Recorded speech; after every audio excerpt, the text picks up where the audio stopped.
ꯑꯍꯥꯟꯕꯃꯛꯇꯗ ꯊꯧꯔꯝ ꯃꯤꯠꯌꯦꯡ ꯇꯥꯕꯤꯔꯤꯕ ꯑꯃꯗꯤ ꯇꯥꯕꯤꯔꯤꯕꯁꯤꯡꯕꯨ ꯕꯤꯟꯗ꯭ꯌꯥ ꯄꯨꯈ꯭ꯔꯝꯕꯝꯅ ꯇꯔꯥꯝꯅ ꯑꯣꯛꯆꯔꯤ꯫ ꯍꯧꯖꯤꯛ ꯑꯃꯨꯛ ꯄꯨꯗꯨꯅ ꯂꯥꯛꯆꯔꯤ ꯍꯦꯔꯣ ꯇꯥꯕꯤꯅꯤꯡꯕ ꯂꯥꯏꯐ ꯐꯅꯤꯡ ꯄ꯭ꯔꯣꯒ꯭ꯔꯥꯝꯒꯤ ꯊꯧꯔꯝꯗ ꯑꯗꯣꯝꯅ ꯇꯥꯕꯤꯅꯤꯡꯗꯨꯅ ꯈꯟꯕꯤꯔꯛꯄ ꯃꯅꯤꯄꯨꯔꯤ ꯃꯇꯝ ꯏꯁꯩ꯫ ꯁꯟꯗꯣꯛꯆꯔꯤꯕ ꯊꯧꯔꯝ ꯑꯁꯤ 90.0 ꯋꯥꯍꯣꯡ ꯔꯦꯗꯤꯑꯣ ꯑꯃꯗꯤ ISCOM TV channel, SM radio, diamond TV YouTube ꯆꯦꯅꯦꯜꯗ ꯌꯦꯡꯕꯤꯔꯤꯕ ꯃꯌꯥꯝꯕꯨꯁꯨ ꯇꯔꯥꯝꯅ ꯑꯣꯛꯆꯔꯤ꯫ ꯃꯁꯤꯒꯤ ꯑꯩꯈꯣꯏꯒꯤ ꯊꯝꯖꯔꯤꯕ ꯅꯝꯕꯔ ꯑꯃꯨꯛꯇꯪ ꯈꯪꯍꯟꯖꯒꯦ: 7005 707 808 ꯑꯃꯨꯛꯇꯪ ꯍꯟꯅ 7005 707 808 ꯅꯝꯕꯔ ꯑꯁꯤꯗ ꯀꯣꯜ ꯇꯧꯕꯤꯔꯛꯇꯨꯅ ꯊꯧꯔꯝ ꯁꯔꯨꯛ ꯌꯥꯕꯤꯌꯨ꯫ ꯆꯥꯛꯆꯥꯗ ꯆꯪꯕꯤꯔꯛꯂꯤꯕ ꯌꯨꯝꯖꯣꯏ ꯃꯣꯏꯔꯥꯡꯊꯦꯝ ꯇꯔꯥꯝꯅ ꯑꯣꯛꯆꯔꯤ꯫ ꯁꯟꯗꯣꯛꯆꯔꯤꯕ ꯊꯧꯔꯝ ꯑꯁꯤꯒꯤ ꯑꯍꯥꯟꯕ ꯀꯣꯂꯔ ꯂꯧꯈꯠꯆꯒꯦ꯫ ꯍꯜꯂꯣ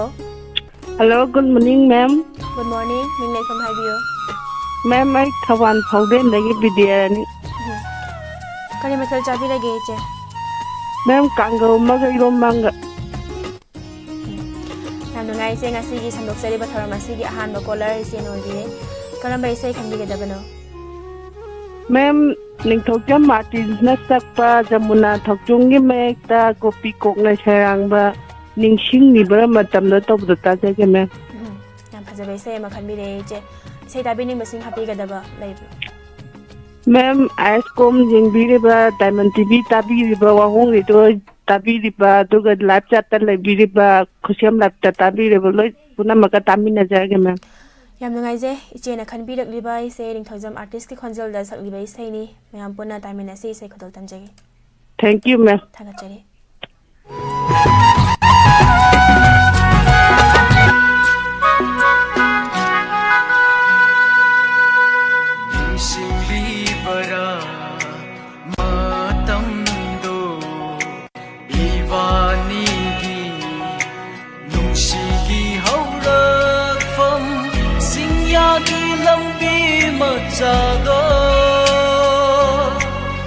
ꯁꯤꯡꯌꯥꯒꯤ ꯂꯝꯕꯤ ꯃꯆꯥꯗꯣ ꯂꯦꯞꯍꯧꯔꯤ ꯉꯁꯤꯁꯨ ꯂꯦꯡꯗꯅ ꯎꯆꯥꯜ ꯄꯔꯦꯡ ꯁꯥꯠꯍꯧꯋꯤ ꯂꯩꯀꯥꯐꯟꯅ ꯊꯔꯣ ꯊꯝꯕꯥꯜ ꯊꯔꯤꯛꯊ ꯁꯤꯡꯌꯥꯒꯤ ꯄꯥꯠ ꯃꯆꯥꯗꯨꯗ ꯁꯤꯡꯌꯥꯒꯤ ꯄꯥꯠ ꯃꯆꯥꯗꯨꯗ ꯅꯨꯡꯁꯤ ꯅꯪꯇ ꯃꯉꯥꯏꯔꯦ ꯎꯕ ꯐꯪꯗ꯭ꯔꯤꯕ 이미지나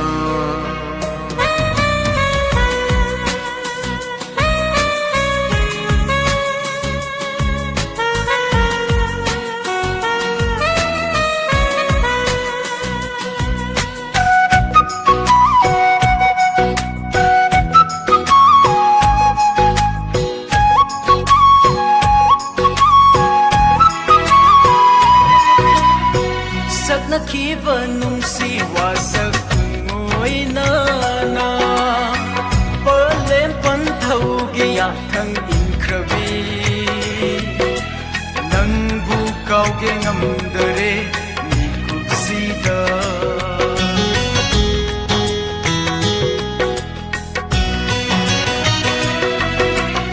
saknakiba nungsi wasak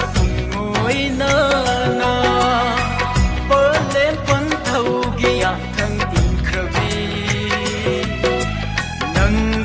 kauge ngamdare mikuksida wasatuna lipul oi leli aigi punsiri angau bagum sakliba mai sakse mutpadi naire roi ngasisu thembina ba yaudra thamoi se makol tok na kaplakle mafam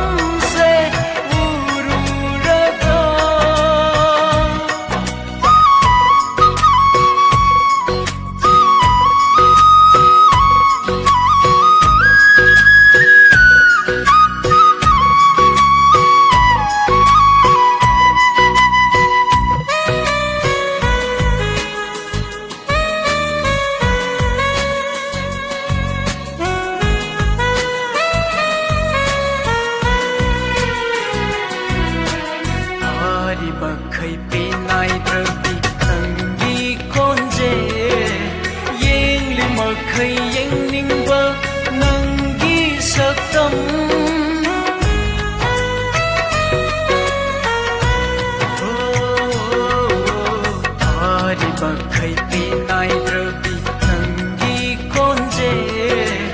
ꯌꯦꯡꯂꯤ ꯃꯈꯩ ꯌꯦꯡꯅꯤꯡꯕ ꯅꯪꯒꯤ ꯁꯛꯇꯝ ꯔꯥꯁꯤ ꯂꯩꯕꯤ ꯃꯤꯁꯨꯝꯕꯤ ꯃꯤꯅꯣꯛꯇꯣ ꯁꯝꯖꯔꯕꯤ 이까이티비 나떠도 닝싱 따라가누 야드레 아이기 밑두기 이랑세 닝싱리바라 마땀도 이와니기 농시기 하우락범 싱야기 machado singyagi lambi machado lep hauring asisu lengda na uchal pare sat hawi lai ka phanna tharo thamba tharikha singyagi pat machado da singyagi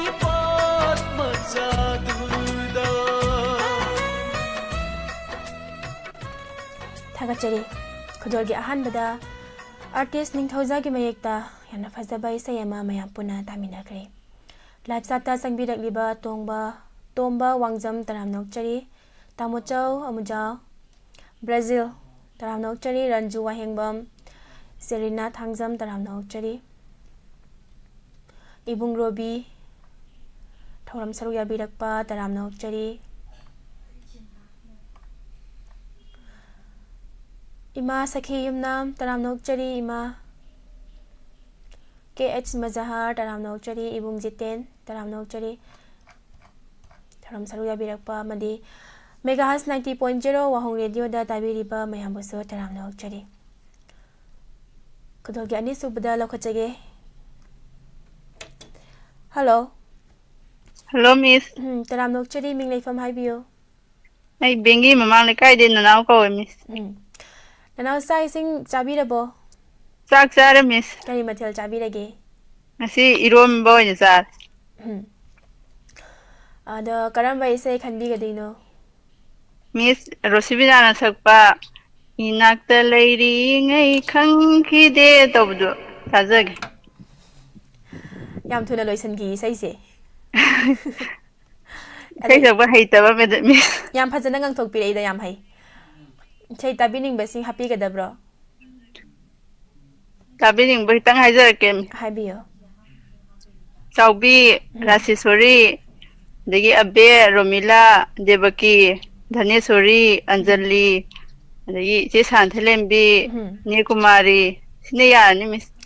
याम नुंगाइजे जेना खनबिरगलिबा इसै माइबम रोसिबिनागे खनजेलदा सकलिबा इसैने खतोल तमजरी मयाम पुना तामिनासी इनाक्ता Larry ngै खंखिदे नंसे कयाम नुंसिबा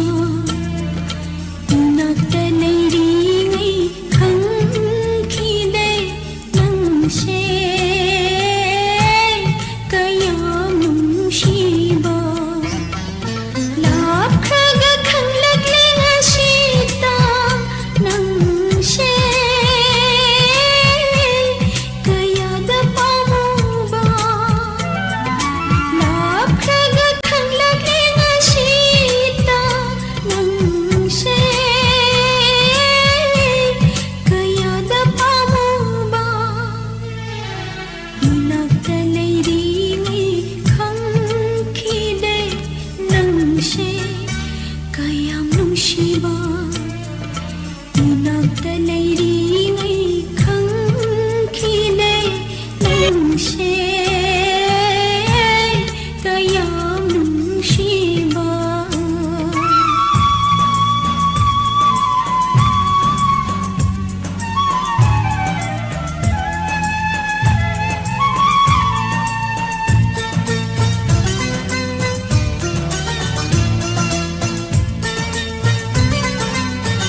ꯅꯨꯡꯁꯤꯕ ꯏꯅꯥꯛꯇ ꯂꯩꯔꯤꯉꯩ ꯈꯪꯈꯤꯗꯦ ꯅꯪꯁꯦ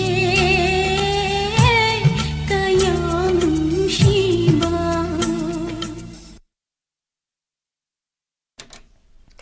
ꯏꯁꯩ ꯃꯌꯦꯛꯁꯦ ꯌꯥꯝꯅ ꯐꯖꯩ ꯆꯥꯇ ꯆꯪꯕꯤꯔꯛꯂꯤꯕ ꯑꯉꯧꯕꯤ ꯗꯦꯕꯤ ꯇꯔꯥꯝꯅ ꯑꯣꯛꯆꯔꯤ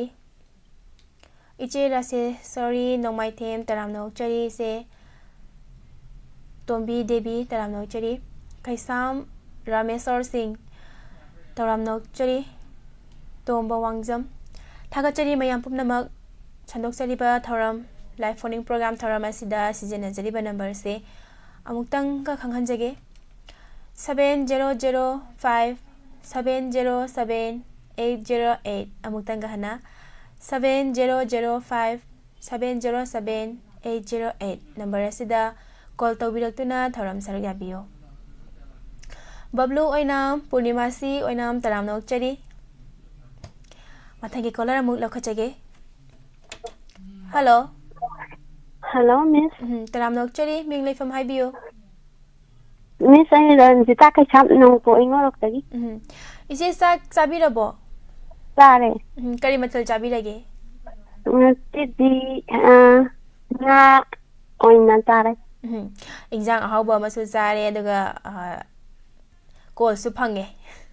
ꯀꯔꯝꯕ ꯏꯆꯦ ꯍꯣꯏ ꯇꯥꯕꯤꯗꯣꯏꯅꯣ ꯆꯥꯠꯇ ꯌꯥꯎꯔꯝꯕꯅꯦꯕ ꯃꯤꯁꯅ ꯑꯩꯗꯣ ꯆꯠꯂꯒ ꯕꯦꯛ ꯆꯠꯂꯒ ꯀꯣꯜ ꯇꯧꯕ ꯃꯇꯝꯗ ꯕꯠꯂꯪ ꯐꯪꯕ ꯏꯁꯩ ꯁꯠ ꯃꯌꯦꯛ ꯂꯥꯎꯅ ꯂꯣꯏ ꯐꯪꯊꯣꯛꯈ꯭ꯔꯕ ꯀꯥꯎꯊꯣꯛꯄꯗꯣ ꯑꯗꯣ ꯏꯁꯩ ꯃꯌꯦꯛ ꯅꯤꯡꯁꯤꯡꯕꯤꯔꯕꯣ ꯅꯤꯡꯁꯤꯡꯉꯦ ꯍꯣꯏ ꯑꯗꯨꯗꯤ ꯏꯁꯩ ꯃꯌꯦꯛꯇꯣ ꯍꯥꯏꯕꯤꯔꯛꯑꯣ ꯆꯤꯛꯂꯕ ꯑꯍꯤꯡꯁꯤꯗ ꯅꯇꯨꯡꯉꯥꯟꯕꯗꯤ ꯅꯨꯡꯁꯤ ꯀꯅꯥꯕꯨ ꯉꯥꯏꯔꯤꯕ ꯇꯧꯕ ꯏꯁꯩꯗꯣ ꯂꯥꯏꯁ꯭ꯔꯝ ꯔꯣꯁꯅꯤꯒꯤ ꯅꯪꯁꯨ ꯀꯩꯅꯣ ꯃꯩꯁꯥ ꯂꯥꯡꯂꯤꯕꯔꯥ ꯏꯁꯩ ꯃꯌꯦꯛ ꯀꯥꯎꯊꯣꯛꯈ꯭ꯔꯦ ꯀꯨꯏꯅ ꯌꯥꯝ ꯐꯖꯅ ꯇꯥꯃꯟꯗꯗꯅ ꯉꯪꯊꯣꯛꯄꯤꯔꯦ ꯏꯁꯩ ꯃꯌꯦꯛꯁꯦ ꯏꯁꯩ ꯍꯣꯏ ꯀꯥꯎꯊꯣꯛꯈꯤꯕ ꯏꯁꯩꯗꯣ ꯌꯥꯝ ꯐꯖꯅ ꯉꯪꯊꯣꯛꯄꯤꯔꯛꯄ ꯍꯥꯏꯇꯥꯔꯦ ꯈꯨꯗꯛꯇ ꯐꯣꯟ ꯐꯪꯕꯗꯨꯗ ꯀꯥꯎꯈꯤꯕꯅꯦ ꯍꯥꯏꯐꯝ ꯈꯪꯗꯕꯅꯤ ꯏꯁꯩ ꯇꯥꯕꯤꯅꯤꯡꯕꯁꯤꯡ ꯍꯥꯞꯄꯤꯒꯗꯕ꯭ꯔꯣ ꯆꯥꯞꯇ ꯂꯩꯔꯤꯕ ꯃꯔꯨꯞ ꯃꯄꯥꯡ ꯃꯌꯥꯝꯒ ꯋꯥꯍꯣꯡ ꯔꯦꯗꯤꯑꯣ ꯇꯥꯔꯤꯕ ꯃꯌꯥꯝ ꯄꯨꯝꯅꯃꯛꯇ ꯄꯨꯟꯅ ꯑꯗꯨꯝ ꯇꯥꯃꯤꯟꯅꯖꯔꯒꯦ ꯃꯤꯁ ꯌꯥꯝ ꯅꯨꯡꯉꯥꯏꯖꯩ ꯏꯆꯦꯅ ꯈꯟꯕꯤꯔꯛꯂꯤꯕ ꯏꯁꯩ ꯂꯥꯏꯁ꯭ꯔꯝ ꯔꯣꯁꯤꯅꯤꯒꯤ ꯈꯣꯟꯖꯦꯜꯗ ꯁꯔꯠ ꯆꯟꯗ꯭ꯔ ꯉꯥꯏꯔꯦꯡꯕꯝꯒꯤ ꯃꯌꯦꯛꯇ ꯁꯛꯂꯤꯕ ꯏꯁꯩꯅꯤ ꯈꯨꯗꯣꯜ ꯇꯝꯖꯔꯤ ꯃꯌꯥꯝ ꯊꯥꯒꯠꯆꯔꯤ ꯄꯨꯟꯅ ꯃꯤꯁ ꯈꯨꯗꯣꯜ ꯇꯝꯖꯔꯤ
ꯃꯩꯅꯥ ꯊꯥꯡꯖꯝꯅ ꯉꯁꯤꯁꯦ ꯃꯨꯠ ꯑꯣꯐ ꯇꯧꯕ ꯃꯥꯜꯂꯤ ꯃꯨꯠ ꯑꯣꯐꯇꯤ ꯇꯧꯖꯗꯦ ꯏꯁꯩꯁꯤꯗ ꯁꯨꯝ ꯂꯥꯡꯕꯗꯣ ꯏꯁꯩꯁꯤꯅ ꯀꯩ ꯍꯥꯏꯅꯤ ꯑꯇꯞꯄ ꯑꯣꯏꯔꯕꯅꯤꯅ ꯂꯥꯡꯕꯗꯣ ꯃꯇꯥꯡ ꯆꯥꯗ꯭ꯔꯦꯅ ꯇꯨꯃꯤꯟ ꯂꯩꯖꯔꯕꯅꯤ ꯏꯕꯨꯡ ꯃꯉꯥꯜ ꯒꯨꯔꯨꯃꯌꯨꯝ ꯇꯔꯥꯝꯅ ꯑꯣꯛꯆꯔꯤ ꯏꯃꯥ ꯕꯤꯃꯣꯂꯥ ꯀꯣꯟꯁꯝ ꯇꯔꯥꯝꯅ ꯑꯣꯛꯆꯔꯤ ꯕꯤꯅꯥ ꯇꯣꯛꯄꯁꯤꯡ ꯇꯔꯥꯝꯅ ꯑꯣꯛꯆꯔꯤ ꯍꯣꯞꯁꯟ ꯎꯗꯕ ꯀꯨꯏꯔꯦ ꯍꯣꯞꯁꯟꯁꯦ ꯇꯔꯥꯝꯅ ꯑꯣꯛꯆꯔꯤ ꯑꯣꯀ꯭ꯔꯝ ꯁꯨꯁꯤꯂꯥ ꯇꯔꯥꯝꯅ ꯑꯣꯛꯆꯔꯤ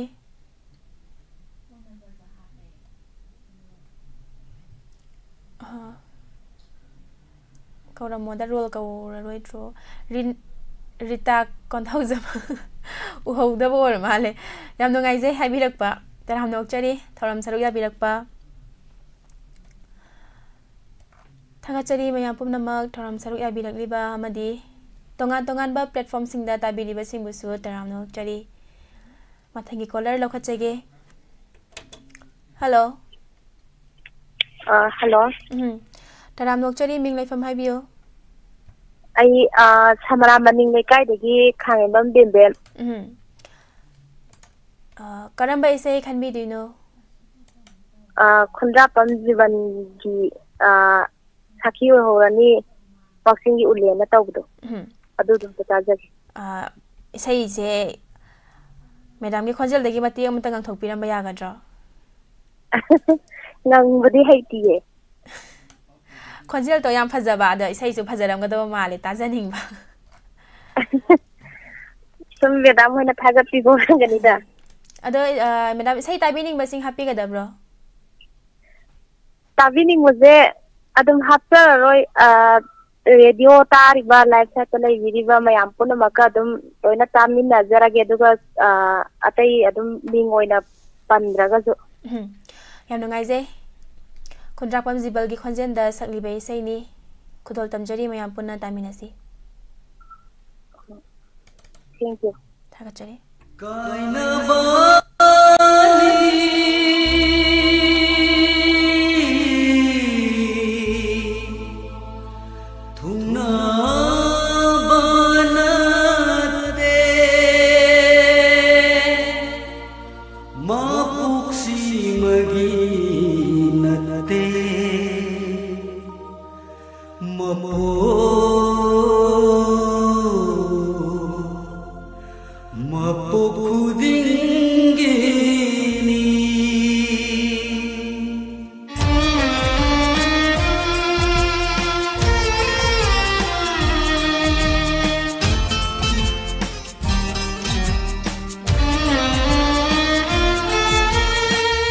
साखी ओइहौरनी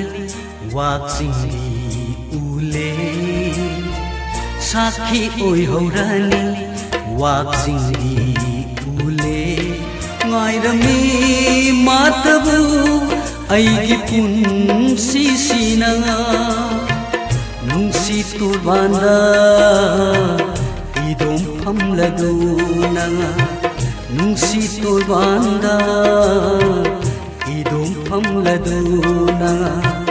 mahausagi minukto nuglakidara sakhi oihaurani waksingi ule waksingi ule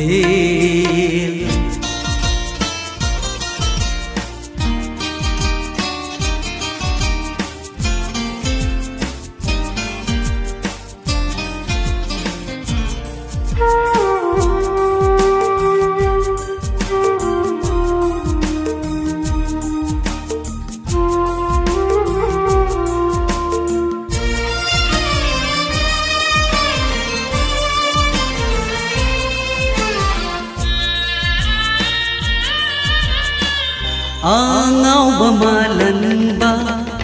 airel thagi tamuko nangna mapam kudingi angau bamalanba airel thagi tamuko nangna mapam kudingi lakhidare haina sanabidi mahau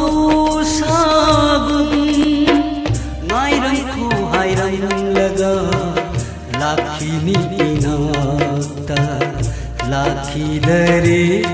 ꯏꯅꯥꯛꯇ ꯏꯅꯥꯛꯇ ꯁꯥꯈꯤ ꯑꯣꯏꯍꯧꯔꯅꯤ ꯋꯥꯛꯆꯤꯡꯒꯤ ꯎꯂꯦ ꯋꯥꯛꯆꯤꯡꯒꯤ ꯎꯂꯦ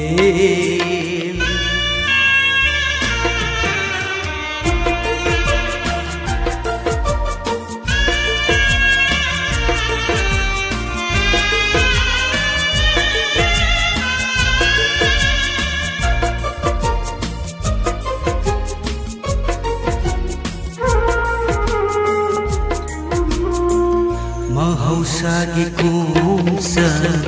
nangtani hungriba umul amadagi umul amada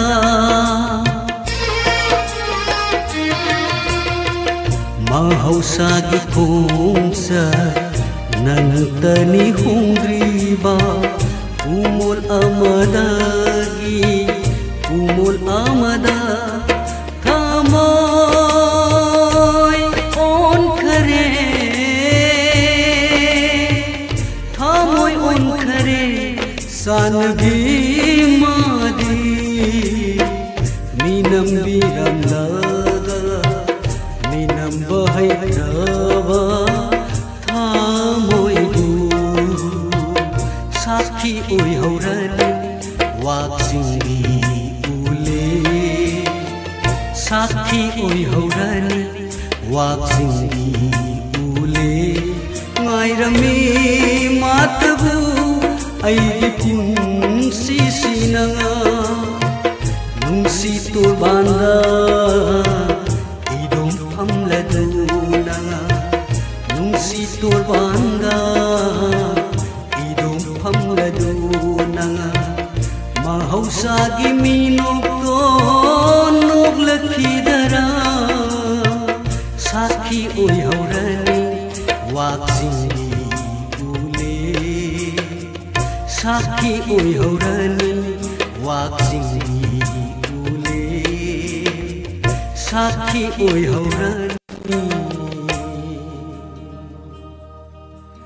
वाक्सिंगी उले वाह इसे make सिदी तोना फजबा मखन बिरमे इसे make से अकोई जम इंगोबी तराम नोकचरी रानी बला लैसांगथेम लता यंखोम ननाव कोन्थौजम तराम नोकचरी थौरम सरुया बिरकपा Sabir Maibam तराम नोकचरी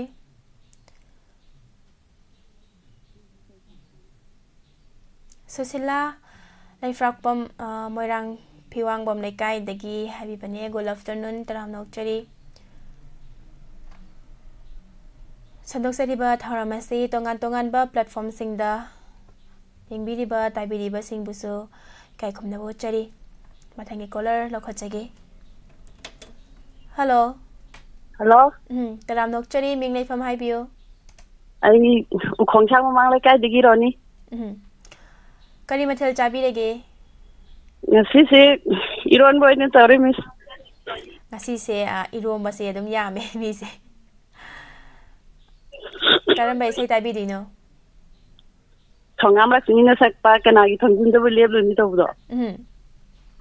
do ta se ke to ba ado iche ge khonjel se adum phajai sai do matiem tang ta jahu ba ya gadro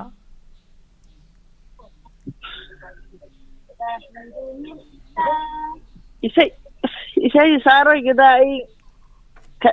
isa se kai nom tawe ba ahan thang bige ai call se ngasi na ahan boy na phangbi ba live ta na naw konthok jom le biduni oh anya no ngai je isai ta ta bi rek te duga oh isai sum tha tha bi rek te na taw ba da ngasi di live phadana call oina phangyam direct heta khala e ba ngasi di phone ahom pu tho ge to o la bai thau dun ya no ngai je adudi khudol tamjage ise na khan bi ragli bai sai se ise tabi ning basing happy ka da bro hap tai ne habiyo koi gi je Rita Helena Aruna koi isina sum yadra no ngai je adudi iche na khan bi ri bai sai se khudol tamjage thongam lakshmi khonjel da sakli bai sai ni khudol tamjari mayam punna taminasi ꯊꯝꯖꯔꯒꯦ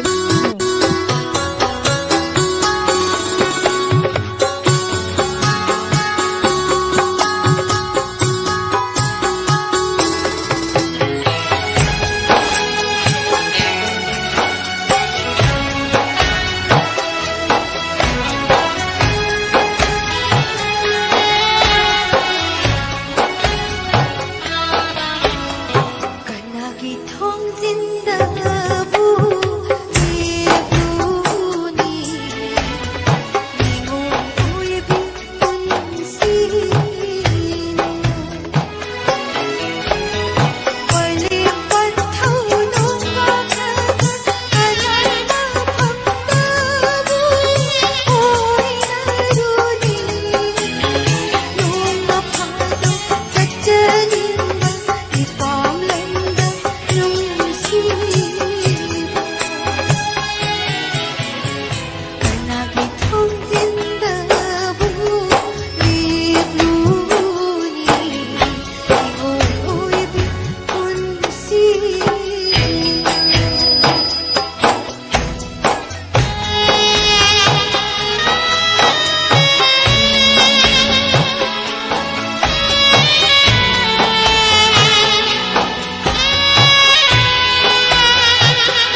ꯏꯁꯩ ꯃꯌꯦꯛꯁꯤ ꯅꯤꯡꯉꯣꯜ ꯑꯣꯏꯕꯤꯁꯤꯡꯗ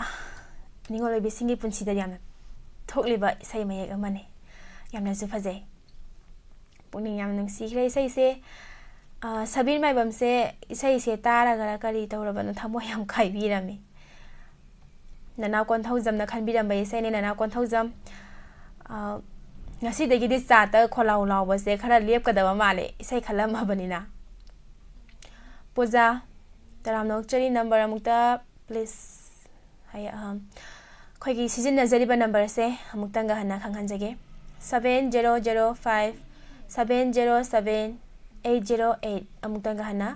7005 707 808 number ꯑꯁꯤꯗ call ꯇꯧꯕꯤꯔꯛꯇꯨꯅ ꯊꯧꯔꯝ ꯁꯔꯨꯛ ꯌꯥꯕꯤꯌꯨ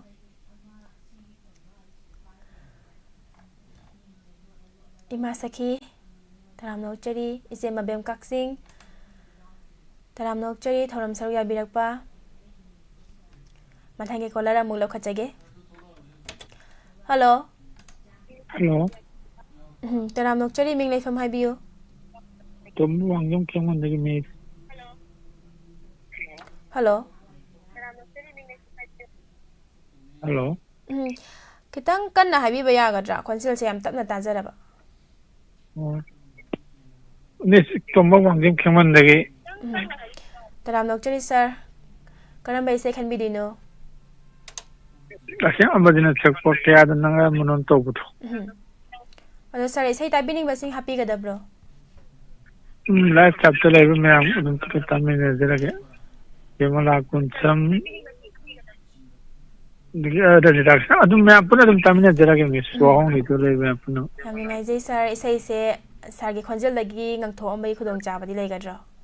ꯑꯁ ꯀꯥꯏꯗꯩ ꯑꯩꯅ ꯉꯪꯉꯗꯤ ꯂꯣꯏ ꯆꯦꯟꯈ꯭ꯔꯅꯤ ꯂꯥꯏꯐ ꯆꯥꯞꯇ ꯂꯩꯕ ꯃꯌꯥꯝ ꯑꯗꯨꯗꯤ ꯏꯁꯩ ꯁꯛꯄꯗꯩ ꯄꯨꯟꯅ ꯇꯥꯃꯤꯟꯅꯔꯁꯤꯀꯣ ꯈꯨꯗꯣꯜ ꯇꯝꯖꯒꯦ ꯑꯁꯦꯝ ꯑꯃꯔꯖꯤꯠꯀꯤ ꯈꯣꯟꯖꯦꯜꯗ ꯁꯛꯂꯤꯕ ꯏꯁꯩꯅꯤ ꯃꯌꯥꯝ ꯄꯨꯟꯅ ꯇꯥꯃꯤꯟꯅꯁꯤ ꯀꯌꯥꯗ ꯅꯛꯅꯔꯝꯕꯅꯣ ꯅꯪ ꯑꯩꯒꯤ ꯄꯨꯟꯁꯤꯁꯦ ꯉꯁꯤꯗꯤ ꯀꯌꯥꯗ ꯅꯛꯅ ꯂꯥꯞꯅꯔꯕ ꯎꯅꯔꯕꯁꯨ ꯈꯪꯅꯗꯕꯒꯨꯝ ꯀꯧꯅꯕ ꯉꯝꯗ꯭ꯔꯦꯗꯣ ꯑꯁꯤꯔ ꯀꯥꯏꯅꯕꯒꯤ ꯄꯩ ꯍꯥꯏꯕꯗꯨ ꯑꯁꯤꯔ ꯀꯥꯏꯅꯕꯒꯤ ꯄꯩ ꯍꯥꯏꯕꯗꯨ ꯀꯌꯥꯗ ꯅꯛꯅꯔꯝꯕꯅꯣ ꯀꯌꯥꯗ ꯅꯛꯅꯔꯝꯕꯅꯣ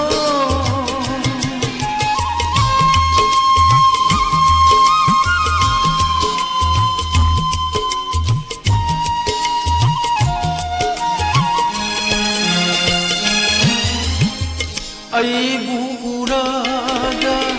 ꯅꯣꯛꯆꯔꯝꯕꯤ ꯅꯪꯅ ꯉꯁꯤꯗꯤ ꯀꯔꯤꯒꯤ ꯍꯩꯅꯗꯕ ꯎꯠꯂꯤꯕ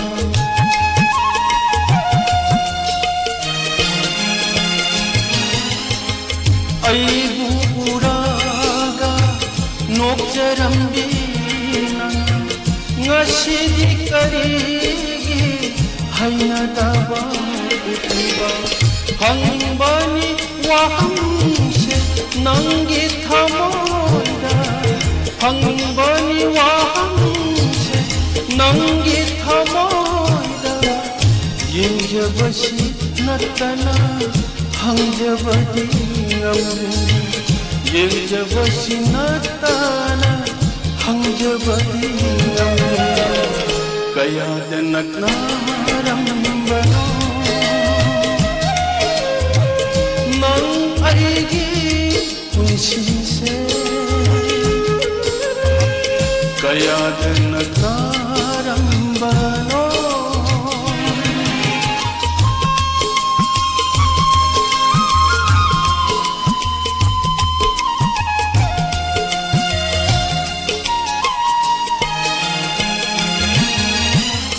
하이키노 마나나 눈치바디 랭라바니 타모니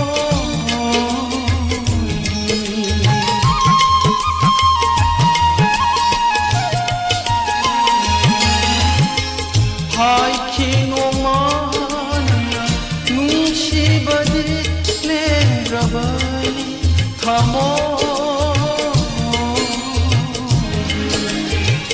ꯅꯣꯂꯨꯛꯅ ꯊꯥꯡꯈꯤꯕ ꯅꯪꯒꯤ ꯈꯣꯡꯊꯥꯡ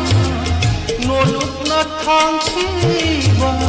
ꯅꯪꯒꯤ ꯈꯣꯡꯊꯥꯡ ꯀꯔꯝꯕ ꯄꯨꯟꯁꯤꯒꯤ ꯄꯥꯎꯈꯣꯡ ꯆꯠꯂꯝꯕ ꯀꯔꯝꯕ ꯄꯨꯟꯁꯤꯒꯤ ꯄꯥꯎꯈꯣꯡ ꯆꯠꯂꯝꯕ ꯀꯌꯥꯗ ꯅꯛꯅꯔꯝꯕꯅꯣ ꯅꯪ ꯑꯩꯒꯤ ꯄꯨꯟꯁꯤꯁꯦ ꯉꯁꯤꯗꯤ ꯀꯌꯥꯗ ꯅꯛꯅ ꯂꯥꯞꯅꯔꯕ ꯎꯅꯔꯕꯁꯨ ꯈꯪꯅꯗꯕꯒꯨം ꯎꯅꯔꯕꯁꯨ ꯈꯪꯅꯗꯕꯒꯨꯝ ꯀꯧꯅꯕ ꯉꯝꯗꯦꯗꯣ ꯑꯁꯤꯔ ꯀꯥꯏꯅꯕꯒꯤ ꯄꯜ ꯍꯥꯏꯕꯗꯣ ꯑꯁꯤꯔ ꯀꯥꯏꯅꯕꯒꯤ ꯄꯜ ꯍꯥꯏꯕꯗꯣ ꯏꯁꯩꯁꯦ ꯌꯥꯝꯅ ꯐꯖꯩ ꯊꯃꯣꯏꯒꯥꯁꯦ ꯖꯤꯡ ꯖꯤꯡ ꯂꯥꯎꯋꯦ ꯏꯁꯩꯁꯦ ꯇꯥꯕꯗ ꯃꯌꯥꯝꯁꯦ ꯀꯃꯥꯏꯅ ꯇꯧꯔꯤꯖꯥꯠꯅꯣ ꯂꯥꯏꯞ ꯆꯥꯠꯁꯤꯕꯣ ꯏꯁꯩ ꯃꯌꯦꯛ ꯏꯁꯩ ꯐꯖꯩ ꯍꯥꯏꯅ ꯂꯣꯏꯅꯃꯛꯅ ꯍꯥꯏꯕꯤꯔꯦ ꯏꯁꯩꯁꯦ ꯀꯀꯥ ꯈꯝꯕ ꯇꯣꯏꯖꯝ ꯇꯔꯥꯝꯅ ꯑꯣꯛꯆꯔꯤ ꯀꯀꯥ ꯏꯆꯦ ꯂꯥꯡꯂꯦꯟ ꯇꯣꯟꯅꯁꯦꯝ ꯇꯔꯥꯝꯅ ꯑꯣꯛꯆꯔꯤ ꯇꯣꯝꯕ ꯋꯥꯡꯖꯝ ꯇꯔꯥꯝꯅ ꯑꯣꯛꯆꯔꯤ ꯊꯧꯔꯝ ꯁꯔꯨꯛ ꯌꯥꯕꯤꯔꯛꯄ ꯁꯅꯥꯍꯜ ꯁꯥꯏꯈꯣꯝ ꯇꯔꯥꯝꯅ ꯑꯣꯛꯆꯔꯤ ꯊꯥꯒꯠꯆꯔꯤ ꯃꯌꯥꯝ ꯄꯨꯝꯅꯃꯛ ꯊꯧꯔꯝ ꯁꯔꯨꯛ ꯌꯥꯕꯤꯔꯛꯄ ꯏꯁꯩ ꯑꯁꯦ ꯐꯖꯩ ꯍꯥꯏ ꯐꯖꯩꯌꯦ ꯏꯁꯩꯁꯦ ꯌꯥꯝꯅ KH ꯁꯤꯡꯒ ꯇꯔꯥꯝꯅ ꯑꯣꯛꯆꯔꯤ KHS ꯁꯤꯡꯒ ꯇꯔꯥꯝꯅ ꯑꯣꯛꯆꯔꯤ ꯏꯆꯦ ꯃꯥꯔꯤꯌꯥ ꯇꯔꯥꯝꯅ ꯑꯣꯛꯆꯔꯤ ꯊꯧꯔꯝ ꯁꯔꯨꯛ ꯌꯥꯕꯤꯔꯛꯄ ꯑꯅꯤꯇꯥ ꯍꯤꯖꯝ ꯇꯔꯥꯝꯅ ꯑꯣꯛꯆꯔꯤ ꯃꯊꯪꯒꯤ ꯀꯣꯂꯔ ꯂꯧꯈꯠꯆꯒꯦ hello Hello, Miss Club. Good afternoon ꯃꯤꯡ ꯂꯩꯐꯝ ꯍꯥꯏꯕꯤꯌꯨ Miss Afiza, Kwangtheng lagi. ꯆꯥꯛ ꯆꯥꯕꯤꯔꯕꯣ Hoy, Miss Azare. ꯀꯔꯤ ꯃꯊꯦꯜ ꯆꯥꯕꯤꯔꯒꯦ Miss Nasiti, Tusoina, Honest. ꯊꯧꯔꯝ ꯁꯔꯨꯛ ꯌꯥꯕꯤꯔꯛꯄ ꯀꯔꯝꯕ ꯏꯁꯩ ꯈꯟꯕꯤꯔꯤꯅꯣ Miss Penon, now boyna sa family masano si Bio to say don't take ꯃꯤꯒꯤ ꯃꯆꯥ ꯅꯨꯡꯁꯤꯕꯤꯁꯦ ꯃꯇꯦꯛ ꯑꯃꯇ ꯉꯪꯊꯣꯛꯄꯤꯔꯝꯃꯨꯗꯅ Miss Sitting and Garage. ꯈꯣꯟꯖꯦꯜꯁꯨ ꯌꯥꯝ ꯅꯨꯡꯁꯤꯌꯦ ꯏꯁꯩ ꯌꯥꯝ ꯐꯖꯅ ꯁꯛꯇꯣꯛꯇꯧ ꯃꯥꯜꯂꯕ Who's talking Puna, Hadi, Dabi Zendra, Alegi, Sumila, Molata, Toy, Bizia, Sargunindro, who can have come with the life settling Miss Going. ꯌꯥꯝ ꯅꯨꯡꯉꯥꯏꯖꯩ ꯃꯦꯗꯥꯝꯅ ꯈꯟꯕꯤꯔꯛꯂꯤꯕ ꯏꯁꯩ ꯍꯨꯏꯗ꯭ꯔꯣꯝ ꯅꯥꯎꯕꯒꯤ ꯈꯣꯟꯖꯦꯜꯗ ꯁꯛꯂꯤꯕ ꯏꯁꯩꯅꯤ ꯑꯀꯦꯟꯗ꯭ꯔꯒꯤ ꯃꯌꯦꯛꯇ ꯈꯨꯗꯣꯜ ꯇꯝꯖꯒꯦ ꯃꯌꯥꯝ ꯄꯨꯟꯅ ꯇꯥꯃꯤꯟꯅꯁꯤ ꯊꯥꯒꯠꯆꯔꯤ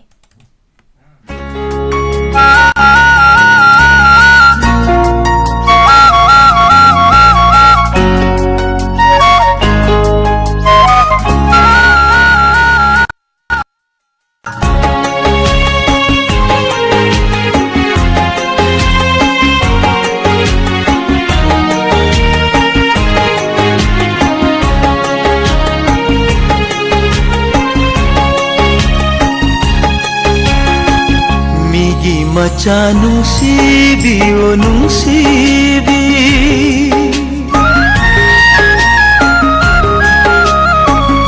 Migi macha nungsibi o nungsibi Hamoy masakhang biro Ina tap na thangliba khong thang na Nungsi mai kai pang lasi Panthung tamna satlasi Migi macha nungsibi o nungsibi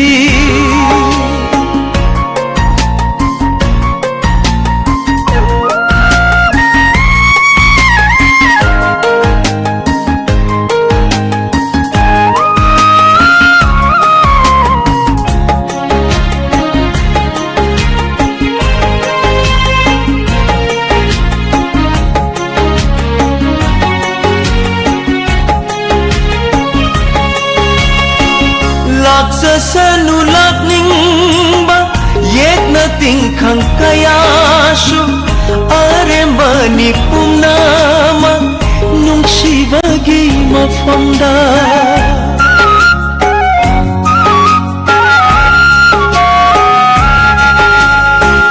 lepliva khong phong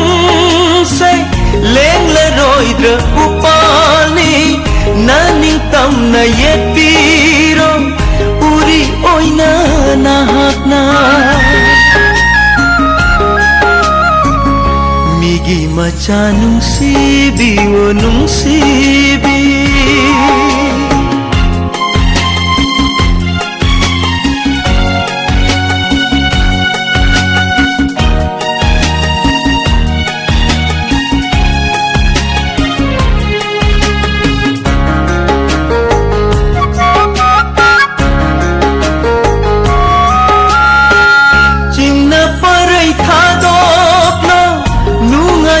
lan mangli ngai ai gi nak te lai ri ngai di ten tho haloi kai dong nung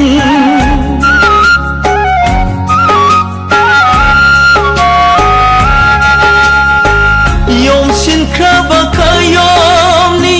jet na pun bali pun ni nang gi ai gi nung si ba nong dam ba gi khudoli migi macha nungsibi o nungsibi thamoy masak hangbiro ingna tapna thangliba khong thangna nungsi mai kai panglasi panthung tamna chalasi migi macha nungsibi o nungsibi migi macha nungsibi o nungsibi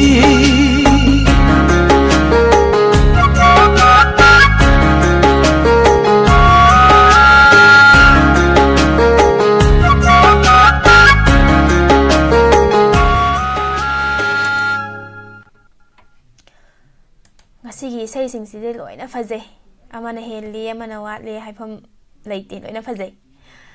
Savitri Laitongzam taramnok chari isay mek se ngaure ID ngaure aisu Rita Konthozam Puja Miss Imang da hek phamaga wari sabaga chap manai mani sari ne himang da phaminaraga mai onsinaraga Silpa taramnok chari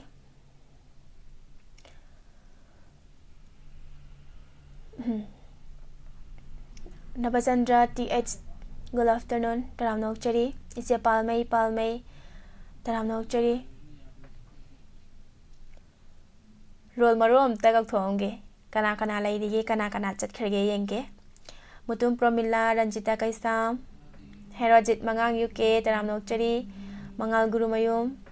Ibung Do Bakuraizam Ibung Robi Akoizam Ingobi Silpa Imabi Mola Puja Ningthozam Damen Taramnok Chari Iche Maria Rita Konthozam Savitri Laitongzam Somola Samurai Lakpong Amin Hussein Thangachari mayam pumnamak tharam saruk yabidi ba mayambo Malam gan bisu leibidame taramnok chari yambem sana thoi taramnok chari tharam saruk yabirakpa heart ka se machet kya thona kai re hai ba male sai sing se ima sakhi kaisam Rameswar Singh taramnok chari ikai ganuda puja Purnima oina laigadaba Nongma watlibi thajagum Mai thong makalam libi Laite nangum niktibi Pandam kaida thirabasu วาแห่งบอมสุนิตาเดวีตรามนกเจรีโมนาลิซามวยรังเทมอุมานันดาสิงห์เดวันสลามตรามนกเจรีโอยนามอิเบมซาตรามนกเจรีอิเซอิเซมาปุ่มมวยนาพาเจดนามาติกกระดมลอยสันเจเรมาทางกีโกลารามูลเขาจะเกฮัลโหล Hello ตรามนกเจรีมิงในฟอร์มไฮบิว ilang kampo pinakala ka dili thoy ka we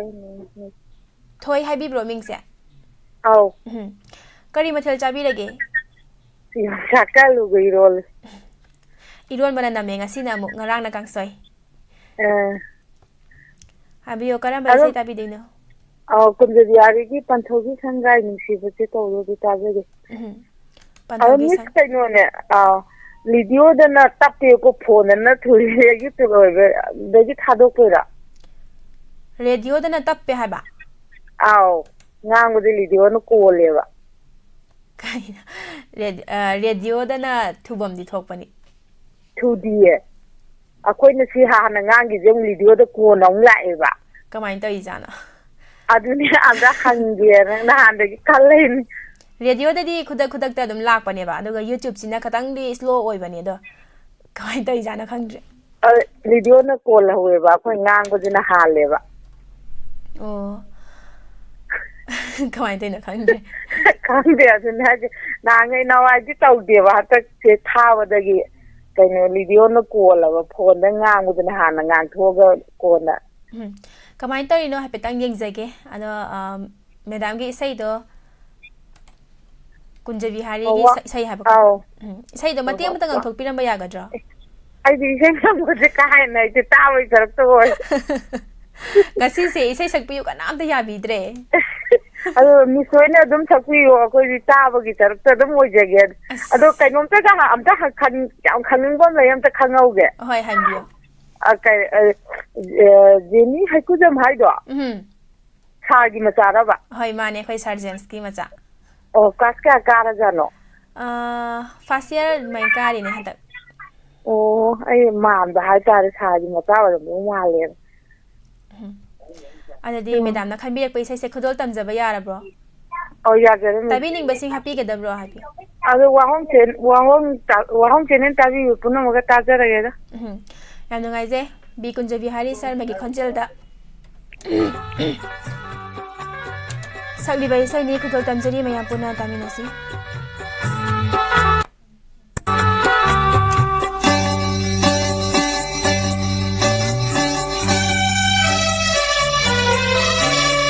Panthogi sangai nong si base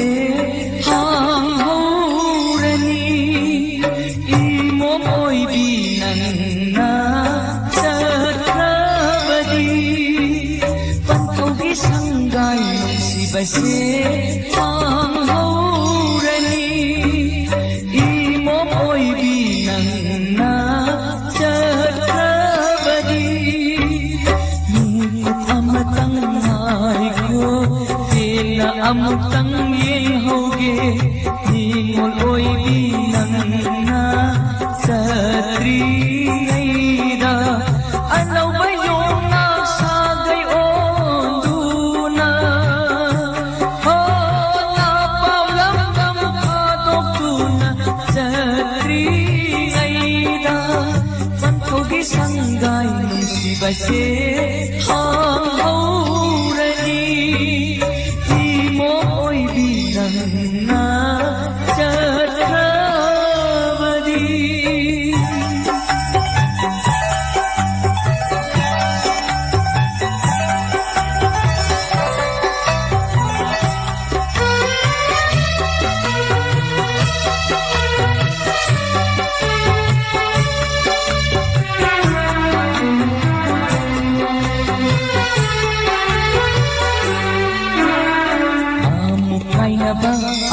Unaba miyoy ba ay ko'y gihaw na sa oiramle Halo ba da panhugit hamoy si hubang amla karene imo Mitlupiram simharano hamu lai horo ko nang su chat lage ai koi su tirabani ashirwad nangi na amda nungai ai phana panwa oyu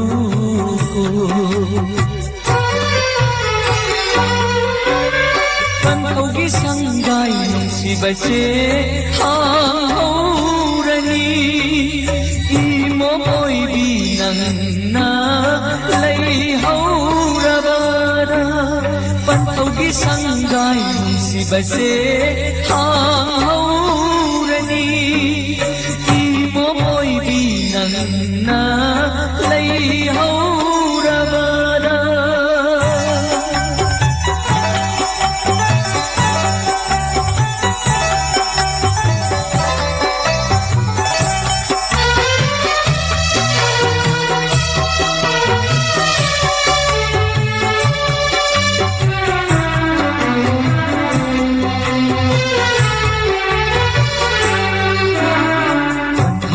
Mitki mani oijabi Taluni magi sunumi dangi thajawo Panhugi mitki mani oijabi to Taluni magi sunumi dangi thajawo Ngasi korong mitagi uraroi do Noma padok lakpana Ngasi korong mitagi uraroi do Noma padok lapa natana Panthaugi sangai nungsibase haure imo oibi nangna chakhi badagi Panthaugi sangai nungsibase haure imo oibi nangna chakhi badagi waraba Panthaugi hamoibu matam pumbada kauhanbiramdi waraba Panthaugi hamoibu matam pumbada kauhanbiramdi do ichagi momo ninyok to thawai tana hoyin jaraga awaba kaujeti bani nutigi ujaba minok to uraroi ai bangi satnabi nang Isai-se ningol oibi mapok-tapok lubana pukning yam nungsida tapuk kapninge isai-se tabada radio ga YouTube ka gi matang se radio na hale haibasu yauri YouTube na hale haibasu mu yauri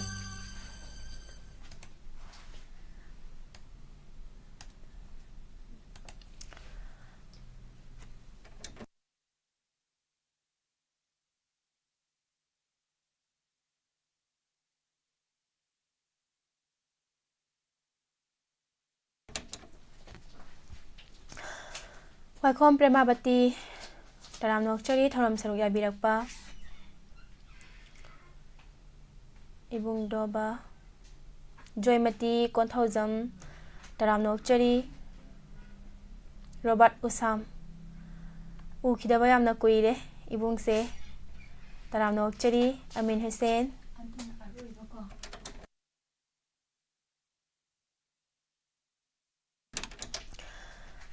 Sandoksariba live phone-in program thoram asigi loisilakpagi pungja do yausilae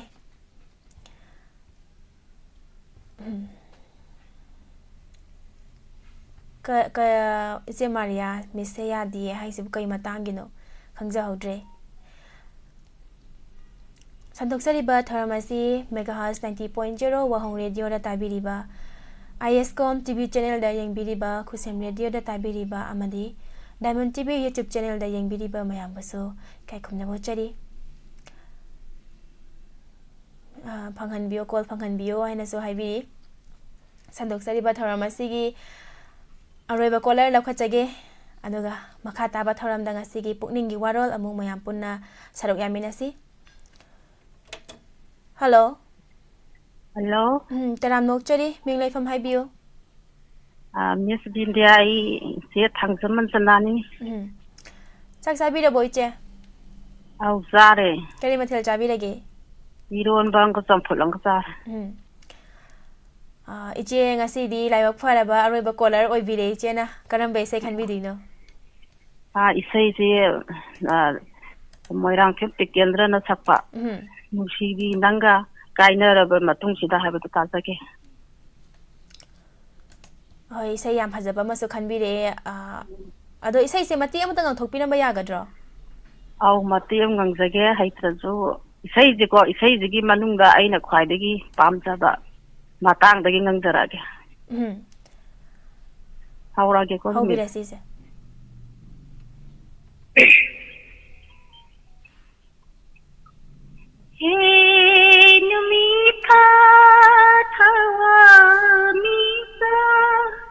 ꯑꯩꯕꯨ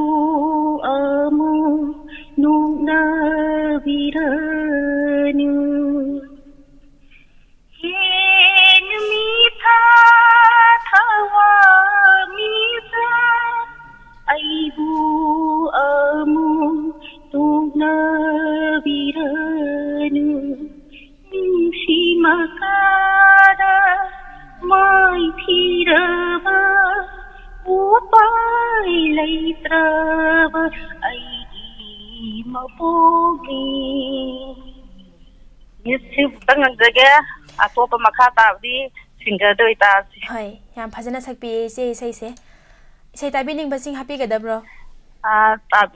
ꯇꯥꯕꯤꯅꯤꯡꯕꯁꯦ ꯑꯩꯈꯣꯏ life ꯆꯥꯠꯇ ꯂꯧꯏ ꯏꯆꯤꯟ ꯏꯅꯥꯎ ꯈꯨꯗꯤꯡꯃꯛꯀ ꯑꯗꯨꯒ ꯋꯥꯍꯣꯡꯒꯤ ꯗꯤꯑꯣꯝꯗꯤ ꯇꯤꯚꯤꯗ ꯇꯥꯕꯤꯔꯤꯕ ꯈꯨꯗꯤꯡꯃꯛꯇ ꯇꯥꯃꯤꯟꯅꯖꯔꯒꯦ ꯌꯥꯝ ꯅꯨꯡꯉꯥꯏꯖꯩ ꯏꯆꯦꯅ ꯈꯟꯕꯤꯔꯛꯂꯤꯕ ꯏꯁꯩ ꯃꯣꯏꯔꯥꯡꯊꯦꯝ ꯇꯤꯀꯦꯟꯗ꯭ꯔꯒꯤ ꯈꯣꯟꯖꯦꯜꯗ ꯁꯛꯂꯤꯕ ꯏꯁꯩꯅꯤ ꯈꯨꯗꯣꯜ ꯇꯝꯖꯔꯤ ꯃꯌꯥꯝ ꯄꯨꯟꯅ ꯇꯥꯃꯤꯟꯅꯁꯤ ꯊꯦꯡꯛ ꯌꯨ ꯊꯝꯖꯔꯦ ꯊꯥꯒꯠꯆꯔꯤ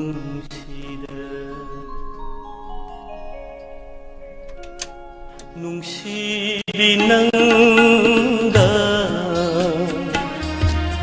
ꯀꯥꯏꯅꯔꯕ ꯃꯇꯨꯡꯁꯤꯗ ꯑꯩꯗꯤ ꯑꯣꯏꯔꯦꯗꯣ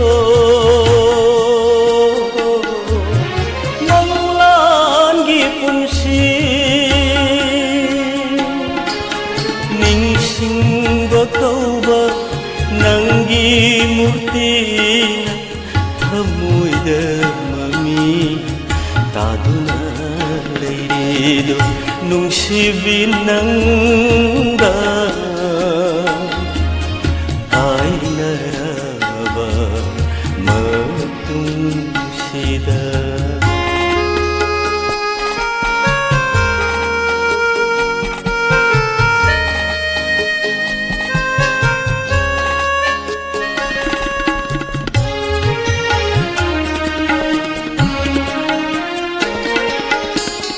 ꯑꯋꯥꯡꯕ ꯆꯤꯡꯗꯣꯜ ꯏꯁꯤꯡ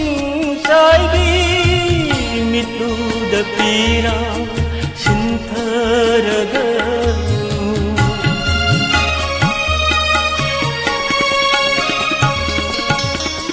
ꯑꯋꯥꯡꯕ ꯆꯤꯡꯗꯣꯜ ꯏꯁꯤꯡ ꯆꯥꯏꯕꯤ ꯃꯤꯠꯂꯨꯗ ꯄꯤꯔꯥ ꯁꯤꯟꯊꯔꯒ ꯊꯨꯡꯅꯕ ꯅꯠꯇꯦ ꯀꯥꯏꯅꯕꯅꯤ ꯅꯣꯡꯃꯗꯣꯜꯒ ꯃꯥꯂꯦꯝꯒ ꯁꯝꯅꯔꯕꯅꯤ ꯅꯨꯡꯁꯤꯕꯤ ꯅꯪꯒ ꯀꯥꯏꯅꯔꯕ ꯃꯇꯨꯡꯁꯤꯗ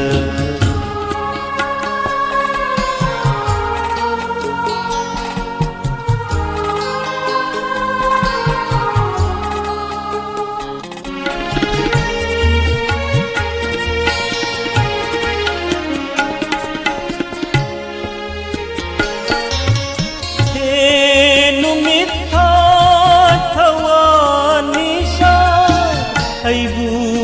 ꯑꯃꯨꯛ ꯅꯣꯛꯅꯕꯤ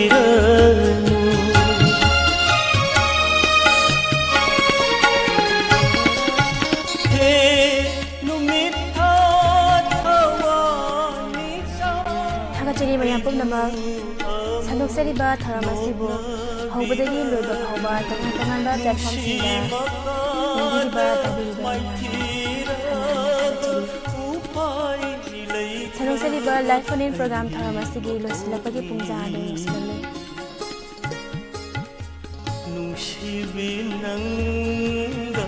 ꯊꯧꯔꯝ ꯑꯁꯤꯒꯤ ꯃꯈꯥ ꯆꯠꯊꯖꯔꯛꯄꯗ ꯑꯃꯨꯛ ꯂꯣꯏꯅ ꯂꯥꯛꯆꯒꯅꯤ ꯉꯁꯤꯗꯤ ꯄꯨꯛꯅꯤꯡꯒꯤ ꯋꯥꯔꯣꯜ ꯊꯧꯔꯝ ꯑꯁꯤꯗ ꯃꯌꯥꯝ ꯄꯨꯟꯅ ꯑꯃꯨꯛ ꯊꯦꯡꯅꯃꯤꯟꯅꯁꯤ ꯃꯤꯀꯨꯞꯁꯤꯒꯤ ꯑꯣꯏꯅ ꯃꯌꯥꯝꯗꯒꯤ ꯃꯤꯀꯨꯞ ꯈꯔꯗꯪ ꯂꯥꯎꯊꯣꯛꯆꯒꯦ ꯑꯃꯨꯛꯇꯪ ꯍꯟꯅ ꯕꯤꯟꯗ꯭ꯌꯥ ꯄꯨꯈ꯭ꯔꯝꯕꯝꯅ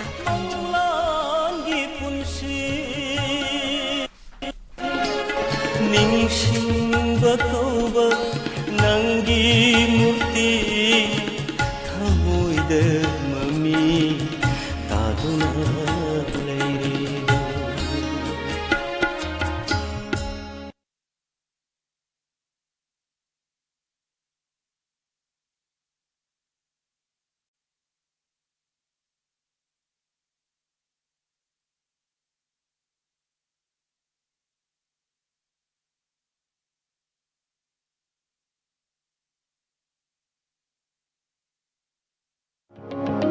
ꯂꯩꯔꯤꯕ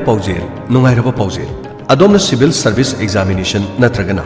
ꯕꯦꯡꯛ ꯄꯤꯑꯣꯅꯆꯤꯡꯕ ꯇꯣꯉꯥꯟ ꯇꯣꯉꯥꯟꯕ ꯑꯦꯛꯖꯥꯃꯤꯅꯦꯁꯟꯁꯤꯡꯗ ꯁꯔꯨꯛ ꯌꯥꯒꯗꯕ ꯂꯩꯔꯕ ꯂꯣꯏꯅꯅ ꯑꯗꯣꯝ ꯃꯍꯩꯔꯣꯏ ꯑꯃ ꯑꯣꯏꯔꯕ ꯑꯃꯗꯤ ꯑꯗꯣꯝꯒꯤ ꯁ꯭ꯇꯗꯤ ꯇꯧꯅꯅꯕꯒꯤꯗꯃꯛ ꯃꯐꯝ ꯑꯃ ꯊꯤꯕ ꯑꯣꯏꯔꯕ ꯃꯁꯤ ꯈꯛꯇ ꯅꯠꯇꯅ ꯋꯥꯔꯛ ꯐ꯭ꯔꯣꯝ ꯍꯣꯝꯒꯤꯗꯃꯛꯇ ꯌꯥꯝꯅ ꯏꯪ ꯇꯞꯄ ꯑꯃꯗꯤ ꯈꯨꯗꯣꯡꯆꯥꯕ ꯀꯌꯥ ꯐꯪꯂꯕ